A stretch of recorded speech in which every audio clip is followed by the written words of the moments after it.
ತುಪ್ಪದ ಹೀರೆಕಾಯಿ ಬಜ್ಜಿ ಮಾಡಲಿಕ್ಕೆ ನಾನು ಎಳೆಯದು ತುಪ್ಪದ ಹೀರೆಕಾಯಿ ತೊಗೊಂಡಿದ್ದೀನಿ, ಅಥವಾ ತಿಪ್ರಿಕಾಯಿ ಅಂತ ಹೇಳ್ತಾರೆ.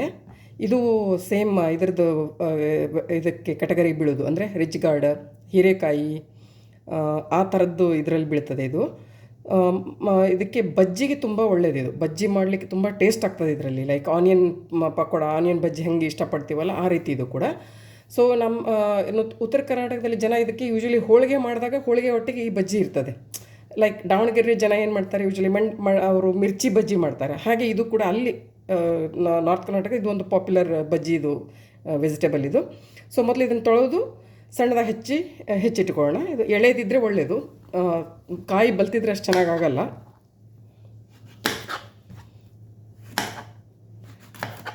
ಸಣ್ಣದಾಗಿ ರೌಂಡಾಗಿ ಕಟ್ ಮಾಡಿ ಇಟ್ಕೊಳ್ಳಿ.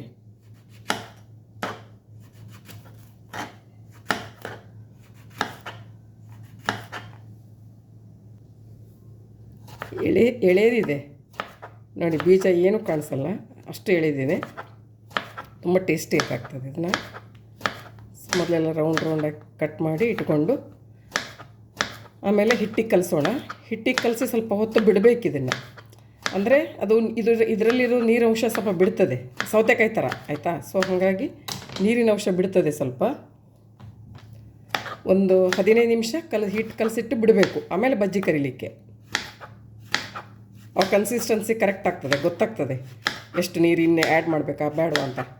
ಸೇಮ್ ಈರುಳ್ಳಿ ಬಜ್ಜಿ ಅದಕ್ಕೆ ನಾವು ಹಿಟ್ಟು ಕಲಸ್ಕೊಂಡ್ರೆ ಸಾಕು. ಕಡಲೆ ಹಿಟ್ಟು ಹಾಕ್ಕೊಳ್ತೇನೆ. ಹೀಗೆ ಮೆಜರ್ಮೆಂಟ್ ಅಂತೇನಿಲ್ಲ, ನೀವು ಹೇಗೆ ನಾವು ಆನಿಯನ್ ಬಜ್ಜಿ ಮಾಡಲಿಕ್ಕೆ ಮತ್ತು ಬೇರೆ ಬಜ್ಜಿಗಳಿಗೆ ಹೆಂಗೆ ಹಿಟ್ಟು ಕಲಿಸ್ಕೊತೀವಲ್ಲ ಅದೇ ಥರನೇ ಇದಕ್ಕೂ ಅಂದಾಜು ಒಂದಷ್ಟು ಹಿಟ್ಟು ಹಾಕ್ಕೋಬೇಕು. ರೇಷಿಯೋ ನೀವು ಕೇಳ್ಬೋದು, ಎಷ್ಟು ಹಿಟ್ಟಿಗೆ ಎಷ್ಟು ಇದು ಹಾಕಬೇಕು ಅಂಥೇಳಿ. ತುಪ್ರಿಕಾಯಿ ಅದು ಡಿಪೆಂಡ್ಸ್ ಆನ್ ನೀವು. ಹೆಚ್ಚಿಗೆ ಹಾಕಿದ್ರು ಕೂಡ ಏನು ತೊಂದರೆ ಇಲ್ಲ, ಚೆನ್ನಾಗಿರ್ತದೆ. ಸೊ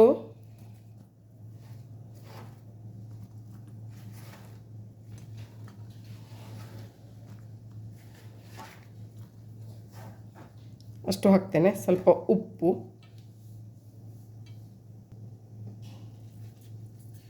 ರುಚಿಗೆ ಎಷ್ಟು ಬೇಕೋ ಅಷ್ಟು ಉಪ್ಪು, ಜೀರಿಗೆ. ಯೂಶ್ವಲಿ ಕರಿಯೋ ಪದಾರ್ಥಕ್ಕೆಲ್ಲ ಯೂಶ್ವಲಿ ಬಜ್ಜಿಗಳಿಗೆ ಸ್ವಲ್ಪ ಜೀರಿಗೆ ಹಾಕ್ಕೊಂಡ್ರೆ ಅಷ್ಟು ಇದು ಆಗೋದಿಲ್ಲ ಡೈಜೆಷನ್. ಅಂದರೆ ಕಡಲೆ ಹಿಟ್ಟು ಯೂಸ್ ಮಾಡ್ತೀವಲ್ಲ, ಹಾಗಾಗಿ ತುಂಬ ಇದು ಆಗೋಲ್ಲ, ನಮಗೆ ಗ್ಯಾಸ್ಟ್ರಿಕ್ ಆಗೋಲ್ಲ. ಸೊ ಅದಕ್ಕೆ ಜೀರಿಗೆ ಅಥವಾ ಅಜ್ವೈನ್ ಎರಡರಲ್ಲಿ ಒಂದು ಯೂಸ್ ಮಾಡಿದ್ರೆ ಸಾಕು. ಅರಿಶಿನ ಹುಡಿ,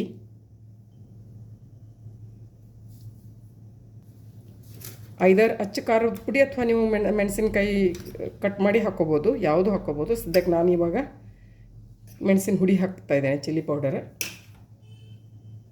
ಈಗ ಒಂದು ಜಸ್ಟ್ ಮಿಕ್ಸ್ ಕೊಡ್ತೇನೆ ಕೈಯಿಂದ.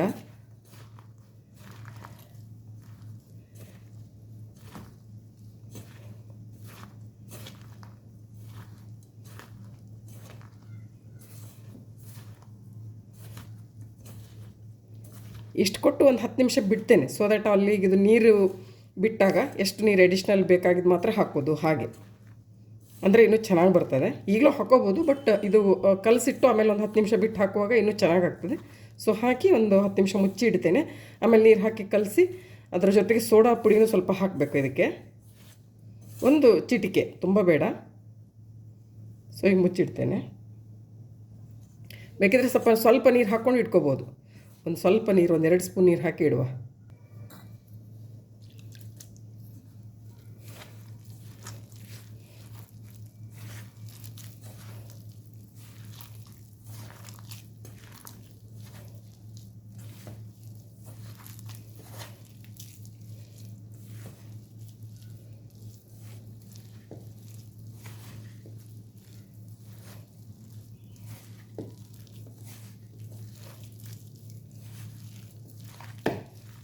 ಓಕೆ, ನಾನೀಗ ಮುಚ್ಚಿಡ್ತೇನೆ ಸ್ವಲ್ಪ ಹೊತ್ತು.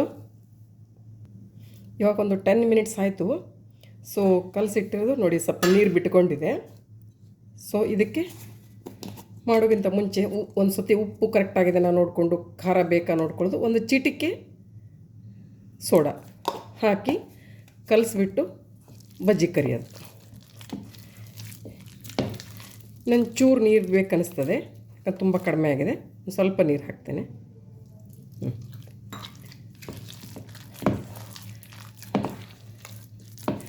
ನಾವು ತುಂಬ ನೀರು ನೀರು ಮಾಡಿಕೊಂಡ್ರೆ ಬಜ್ಜಿ ಎಣ್ಣೆ ಜಾಸ್ತಿ ಇಳಿತದೆ, ತುಂಬ ಗಟ್ಟಿ ಆದರೆ ಒಳಗಡೆ ಬೇಯಲ್ಲ.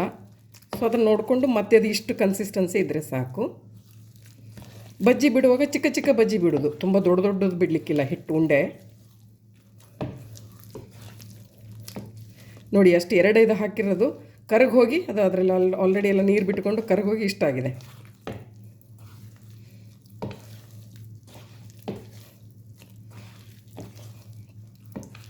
ಸೋಡಾ ಹಾಕಿದ್ಮೇಲೆ ಒಂದು 4 ಮಿನಿಟ್ಸ್ ಒಳಗಡೆ ಸಾಕದು ಸೋಡಾದ್ದು ಇದು ಎಫೆಕ್ಟ್ ಸ್ಟಾರ್ಟ್ ಆಗಲಿಕ್ಕೆ. ಇಮಿಡಿಯೇಟಾಗಿ ಕರೆದ್ರೆ ಸಾಕು. ಸೊ ಈಗ ಕರಿಯುವ. ಉಪ್ಪು ಎಲ್ಲ ಕರೆಕ್ಟಾಗಿದೆ, ನಾನು ನೋಡಿದೆ, ಉಪ್ಪು ಖಾರ ಕರೆಕ್ಟಾಗಿದೆ. ನಾನು ಶೇಂಗಾ ಎಣ್ಣೆ ಯೂಸ್ ಮಾಡ್ತೇನೆ ಇದಕ್ಕೆ.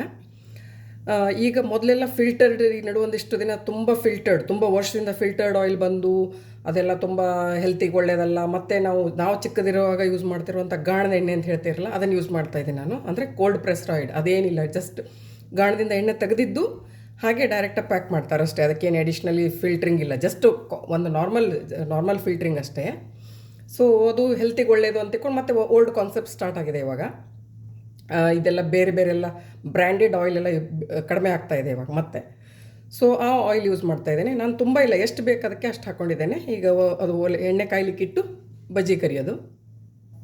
ಬಜ್ಜಿ ಕರಿಯುವಾಗ ಅಥವಾ ಎಣ್ಣೆ ಪದಾರ್ಥ ಕರಿಯುವಾಗ ಟಿಪ್ಸ್ ಏನಂದರೆ, ಆಯಿಲಿಗೆ ಸ್ವಲ್ಪ ಹುಣಸೆ ಹಣ್ಣಿಂದ ಒಂದು ಬೊಟ್ಟು ಹುಣಸೆ ಹಣ್ಣು ಬಿಟ್ಟರೆ ಸಾಕು.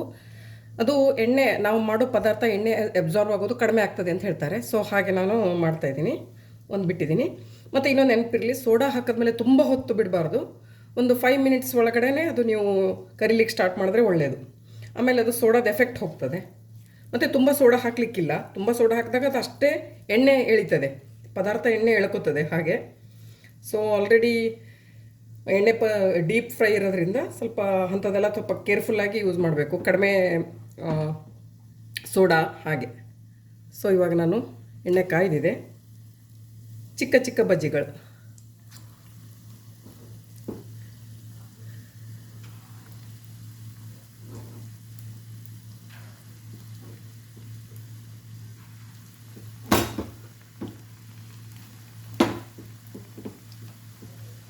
ಮತ್ತು ಕರಿಲಿಕ್ಕೆ ಎಷ್ಟು ಬೇಕು ಅಷ್ಟೇ ತೊಗೊಂಡಿದ್ದೆ ನಾನು ಎಣ್ಣೆನ. ತುಂಬ ಬಾಣಲೆ ತುಂಬ ಸುರುವಿ ಅದನ್ನು ಒಂದ್ಸತಿ ಎಣ್ಣೆ ಕರೆದ ಮೇಲೆ ಅದರ ಪ್ರಾಪರ್ಟಿ ಚೇಂಜ್ ಆಗ್ತದೆ. ಹಾಗಾಗಿ ನಾವು ಆದಷ್ಟು ಕಡಿಮೆ ಎಷ್ಟು ಬೇಕು ಅಷ್ಟೇ ಹಾಕ್ಕೊಂಡು ಕರೆದು ಯೂಸ್ ಮಾಡಿ, ಮತ್ತೆ ಬೇರೆದಕ್ಕೆ ಯೂಸ್ ಮಾಡೋದು ಬೇಡ, ಆದಷ್ಟು ಅವಾಯ್ಡ್ ಮಾಡಿ.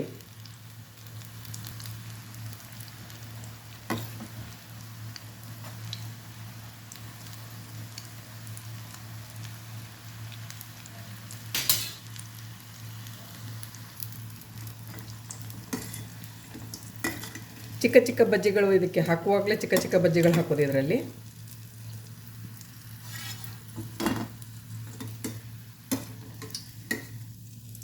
ಒಳಗಡೆ ಬೆಂದು ಇದು ತರಕಾರಿ ಆಲ್ರೆಡಿ ಕರಗಿ ಹೋಗಿರ್ತದೆ ಆಲ್ಮೋಸ್ಟ್. ಇವಾಗ ನೆಕ್ಸ್ಟ್ ಸೆಟ್ ಬಿಡುವ. ಅದು ನಾನು ಹೇಳಿದ್ನಲ್ಲ ಆಲ್ರೆಡಿ, ಇದು ಹುಣಸೆ ಹಣ್ಣಿನ ಬೊಟ್ಟು ಇದೆ ಅದಕ್ಕೆ. ಅದು ಹೇಳಿದ್ನಲ್ಲ ಆಗಲೇ. ಎಂತ ಹೇಳೋದು, ಎಣ್ಣೆ ಕಡಿಮೆ ಎಳಿಲಿಕ್ಕೆ, ಎಣ್ಣೆ ಜಾಸ್ತಿ ಕುಡಿಬಾರ್ದು ಅನ್ನೋ ದೃಷ್ಟಿಯಿಂದ ಅದನ್ನು ಹಾಕೋದು. ಅದೇನೋ ಕಡಿಮೆ ಅದರ ಪ್ರಾಪರ್ಟಿ ಹಾಗಿದೆ. ಹಾಗೆ ಎಣ್ಣೆ ಕರೆದ ಮೇಲೆ ಮತ್ತೆ ಈ ಎಣ್ಣೆನ ಮತ್ತೊಂದು ಸತಿ ಯೂಸ್ ಮಾಡಬೇಡಿ ಆದಷ್ಟು.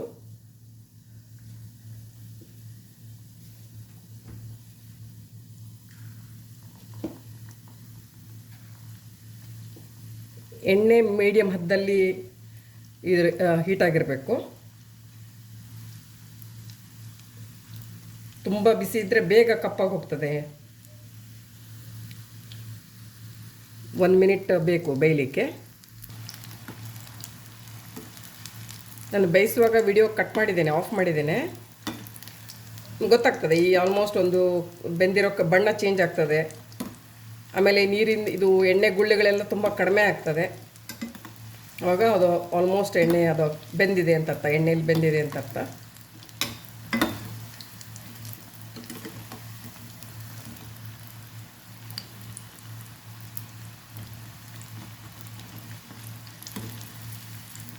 ಸೊ ಇವಾಗ ತೆಗಿತೇನೆ.